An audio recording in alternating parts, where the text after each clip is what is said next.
In our last episode of Fan Factory, we covered Stin Archi's Infinity Works. This stunning build brings together so many elements that make this particular section of the world really stand out. And if you do want to check out the whole video on this, then you can check one of the cards above or even go to satisfactorytips.com where the save is, as well as links to the video. However, this week we're taking a trip away from here and we're going to head to the Crater Lakes where we can find our first factory of the day, which is Nero. We're also going to be heading over to Atom Industries as well today, as well as X3, this daunting factory here.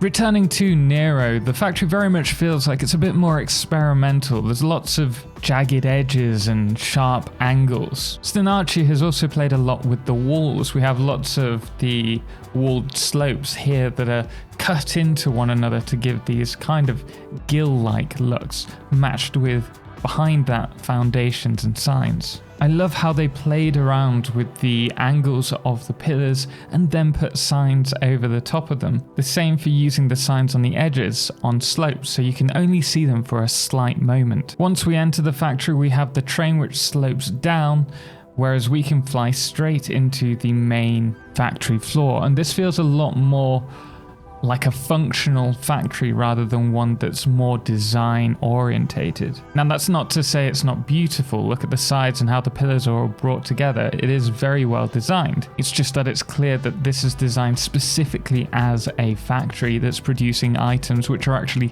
brought down to the lower floors to be exported to other factories. Regardless, Stin makes great use of background lighting and highlighting the various parts of the factories. The factory itself produces various items from steel and Caterium to also aluminium and aluminium alclad frames, which are then sent on to X3 and onto Atom Industries. X3's middle floor is dedicated to the train stations. This is where all the items come in and also leave the factory that are transported by trains. However, underneath, you'll also notice that there are more resources entering via conveyor belt, which is where the foundries are and everything is smelted all together. I love the use of lights in here and how it all kind of encases this central pillar where all the resources are logistically brought up and down the floors. The upstairs is slightly different though, as this is where all the constructors are producing items. One thing I want to mention is how everything's powered. Notice how these two beams are run across the length of this factory, and then next to where the power input would be for the constructor, they also have the power joints. These make for really clean power lines. I love it. At the very top, we have more production on the go as well, but it's much more open. And I love the feel of this, and I love the focus on the windows at the back. But next up, we're going to head over to Atom Industries. So Atom Industries has to be one of my favorite sections of the map. And if you remember rightly, we actually saw this at the Eden project as well. And this section of Atom Industries is all dedicated to a handful of more complex items. Once inside, we have the logistics layer with all the trains once again, and a nice little foyer showing off the Atom sign, which looks fantastic. I have to admit, I love this. What makes Atom Industries so different here is that rather than the production being done vertically, this time it's much more spread out horizontally, giving it this elongated look. Despite it being so long, it still really works well with the environment because Stin has kept to this selection of assets, let's say. The coated concrete, the glass windows, and also the strip lighting, it all works really well together. And another thing to mention is that the strip lighting actually works with the environment outside. So you have these grays, a bit like the stones that you can see here, and then you also have the blues from the signage, but also the trees as well.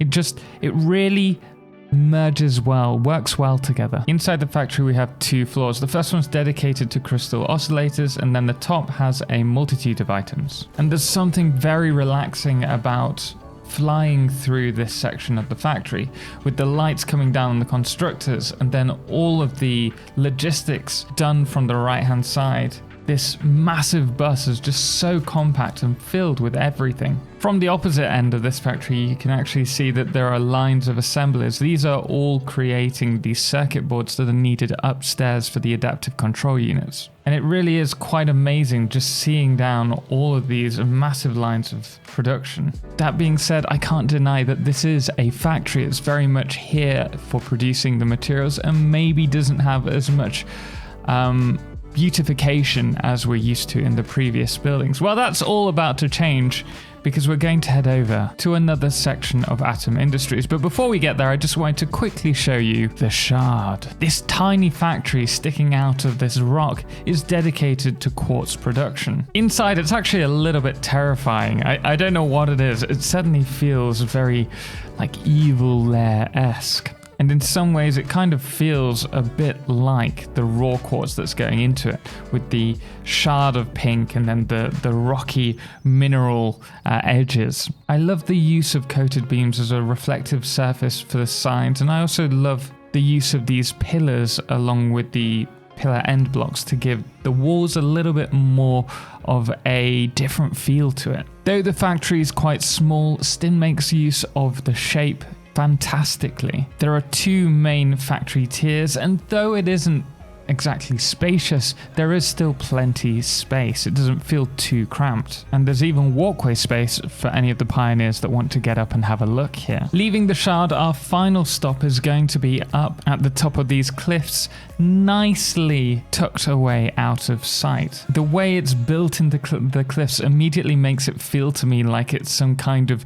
secret weapons facility that's being kept out of view. If we enter inside, you'll see that we have this lovely balcony overlooking the whole area.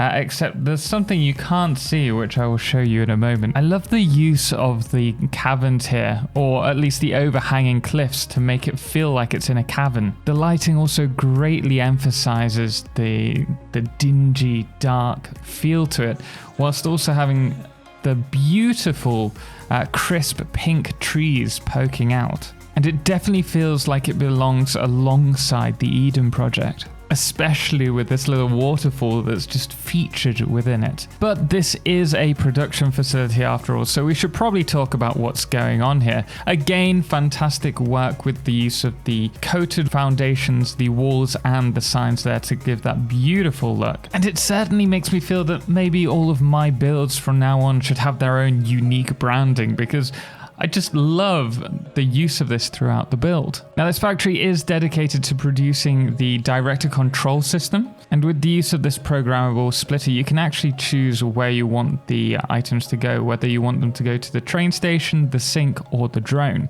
I also love the feel of this, how the assembly director systems are kind of one of the most difficult items to produce in game, and this has got a whole facility based around it, which is really detailed with the cooling systems and this kind of heated kind of AI core going on. In the center of this, there's also this kind of laser drill, I guess, or I don't know what it is, but I just love it.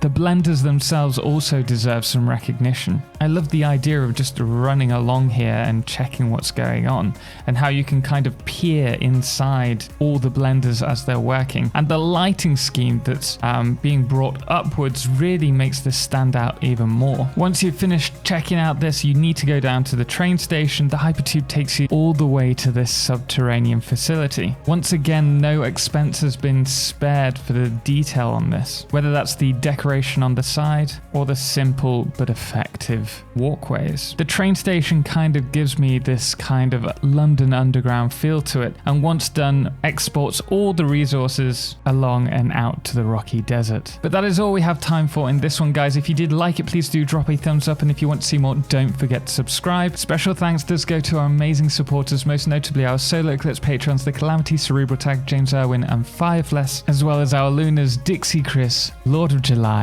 and Ben, and our blood moon of the day, which today is Chick Norris. Until next time, as always, ciao for now.